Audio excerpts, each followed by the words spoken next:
Hello friends, Gayatri క్రియేషన్కు స్వాగతం. గాయత్రి క్రియేషన్లో ఈరోజు మనం చిత్తూరు పద్మిని అనే చారిత్రాత్మక కథ గురించి చెప్పుకోబోతున్నామండి. ఈ కథను రచించిన వారు సి జగన్మోహన్ రావు గారు. ఈ కథకు చక్కని చిత్రాలు వేసింది చిత్రగారు. ఢిల్లీని పరిపాలించిన పాదుషాల్లో అల్లావుద్దీన్ ఖిల్జీ ఒకడు. ఇతను చాలా దుర్మార్గుడు. ఇతనిలో రెండు విచిత్రమైన గుణాలుండేవి. ఒకటి, ప్రపంచాన్ని జయించాలనే కోరిక.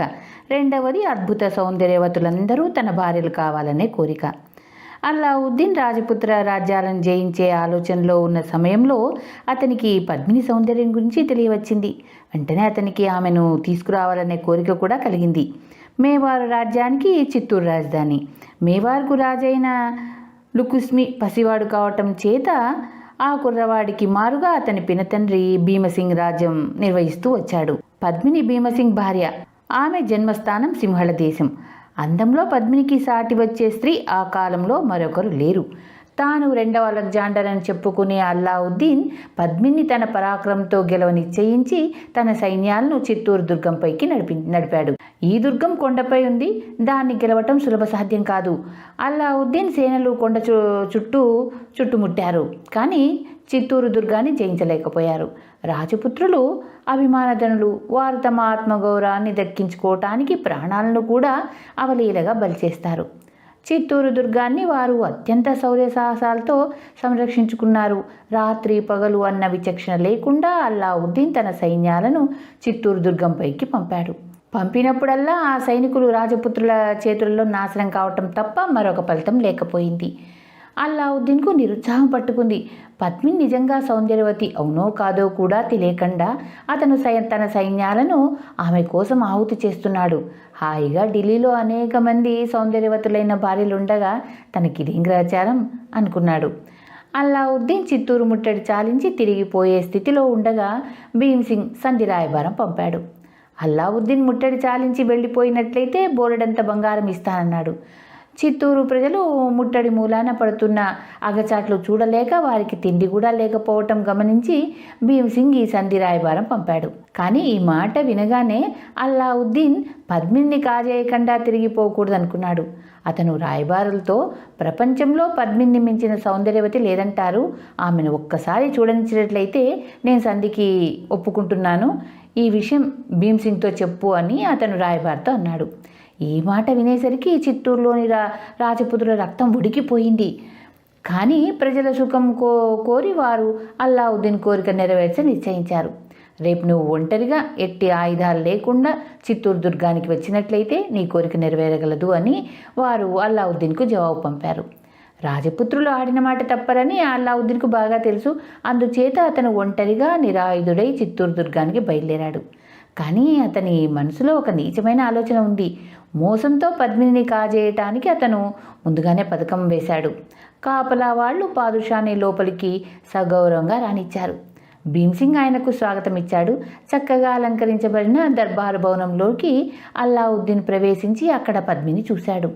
కానీ ఆయన పద్మిని ప్రత్యక్షంగా చూడలేదు. ఒక అద్దంలో ఆయనకు పద్మిని ప్రతిబింబం కనబడింది. ఒక అద్దం కాదు, వరుసగా 12 అద్దాలలో 12 సార్లు ప్రతిబింబించిన పద్మిని రూపాన్ని పాదుషా చూశాడు.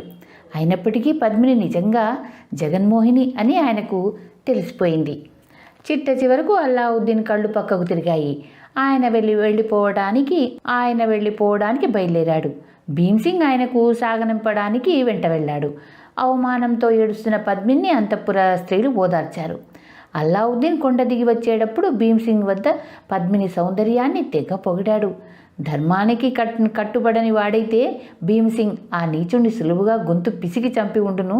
ఇద్దరు ముస్లిం గుడారాలను సమీపించారు. పద్మిని తన భార్య చేసుకోవాలన్న కోరిక పాదుషాకు మరింత ఎక్కువైంది. ఆయన తన భట్లకు కనసైగ చేశాడు. మరుక్షణమే వారు భీమ్సింగ్పై పడి బంధించి ఒక గుడారంలో ఖైదు చేశారు. ఈ అత్యాచారం గురించి విని రాజపుత్రులు నిశ్చేష్టులయ్యారు. తమ రాజును విడిపించమని వారు అల్లావుద్దీన్కు కబురు చేశారు. పద్మిని తన పరం చేస్తే భీమ్సింగ్ను వదిలిపెడతానని అల్లావుద్దీన్ జవాబు పంపాడు. వారం రోజుల పాటు రాజపుత్రులు మదనపడ్డారు. లుకుమ్సి కుర్రవాడు. భీమ్సింగ్ ఖైదు అయ్యాక చిత్తూరు పౌరులకు సరి అయిన నాయకుడు లేడు. ఇప్పుడు అన్నిటికీ పద్మిని ఒకతే బాధ్యురాలు. ఆమె సభ చేసి అందరినీ సమావేశపరిచి తన బంధువైన గోరాసింగ్ను సేనానాయకుడిగా నియమించి భీమ్సింగ్ను రక్షించడానికి ఒక ఉపాయం తెలిపింది. ఆమె వేసిన పథకాన్ని ఆచరణలో పెట్టడానికి సభికులందరూ ఒప్పుకున్నారు. చిత్తూరు నుంచి గోరాసింగ్ దూతగా పాదుషా వద్దకు వచ్చి, చక్రవర్తి, మీరు మా రాజును విడిచిపెట్టే పక్షంలో పద్మిని మీ వద్దకు వస్తుంది. కానీ ఆమె వెంట దాసీజనం కూడా రావటానికి ఏలినవారు అనుమతించాలి అన్నాడు. పాదుషా ఆనందానికి మేరలేదు. పద్మిని తనకు ఉచితమైన హోదాలో రావచ్చును, మా ఆక్షేపణ ఏమీ లేదు, కానీ ఆమె వెంటనే బయలుదేరి రావాలి అన్నాడు. రాణి వెంట రక్షభటులు కొద్దిమంది రావచ్చునా అన్నాడు గోరాసింగ్. వద్దు వద్దు, ఇది పెళ్ళి, యుద్ధం కాదు అన్నాడు అల్లావుద్దీన్ నవ్వుతూ. గోరాసింగ్ తిరిగి వెళ్ళిపోయాడు. పాదుషా తన సైనికులను పిలిచి, ఈరోజు మనకు పండగ, మీ ఇష్టం వచ్చినట్లు విందులు విలాసాలు జరుపుకోండి అని ఉత్తర్వు ఇచ్చాడు. శిబిరం అంతా ఆనందోత్సవాలతో మునిగి తేలుతున్న సమయంలో 700 మేనాలు కొండ దిగి వచ్చాయి. ఒక్కొక్క మేనాను 6 బోయలు మోస్తున్నారు. ముస్లిం సైనికులు ఆ మేనాల జోలికి పోలేదు. పాదుషా తన గల విలువైన దుస్తులను ధరించి తన గుడారాన్ని చక్కగా అలంకరించి పద్మిని రాకకై ఎదురుచూస్తున్నాడు. మేనాలన్నీ ఆయన గుడారం దగ్గర దిగాయి. గోరాసింగ్ గుడారంలోనికి వెళ్ళి అల్లావుద్దీన్తో, పద్మిని వచ్చింది, ఏలినవారు భీమ్సింగ్ను విడిపించాలి అన్నాడు. అప్పుడే కాదు, ముందు నేను పద్మిని పెళ్లాడాలి, తర్వాత భీమ్సింగ్ విడుదల అన్నాడు అల్లావుద్దీన్. అయితే పద్మిని తన భర్తకు వీడ్కోలు చెప్పనివ్వండి అన్నాడు గోరాసింగ్. పాదుషా దీనికి బలవంతాన ఒప్పుకున్నాడు. పద్మిని భీమ్సింగ్ ఉన్న గుడారంలోనికి అడుగు పెట్టగానే భీమ్సింగ్ మితిలేని ఆశ్చర్యంతో, నువ్వా అన్నాడు. అరవకండి, ఇదిగో కత్తి, బయట 2 గుర్రాలు సిద్ధంగా ఉన్నాయి, పారిపోదాం పదండి అన్నది పద్మిని.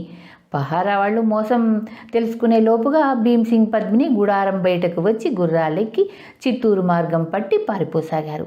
సరిగా ఆ సమయానికే మేనాలన్నింటిలోంచి సాయుధ యోధులు బయటకు వచ్చి ముస్లిం సేనలపై పడ్డారు. ఆ మేనాలను మోసిన వారు కూడా సైనికులే. దాదాపు 5000 రాజపుత్రులు. ముస్లింలకు ఘోర యుద్ధం జరిగింది. ఈ యుద్ధంలో రాజపుత్రులు చాలా హెచ్చు సంఖ్యలో మరణించారు. అయితే అల్లావుద్దీన్ సేన కూడా నాశనమైంది. అల్లావుద్దీన్ కోపంతో, నిరాశతో ముట్టడి ఎత్తి ఢిల్లీకి తిరిగి వెళ్ళిపోయాడు. ఇది అండి చిత్తూరు పద్మిని యొక్క కథ. ధన్యవాదాలు.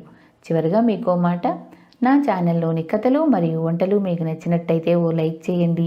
మీ బంధువులకు, స్నేహితులకు, తెలిసిన వాళ్లకు షేర్ చేయండి. మరిన్ని టేస్టీ వంటల కోసం, మరిన్ని మంచి మంచి కథల కోసం గాయత్రి క్రియేషన్ సబ్స్క్రైబ్ చేసుకోండి. ధన్యవాదాలు.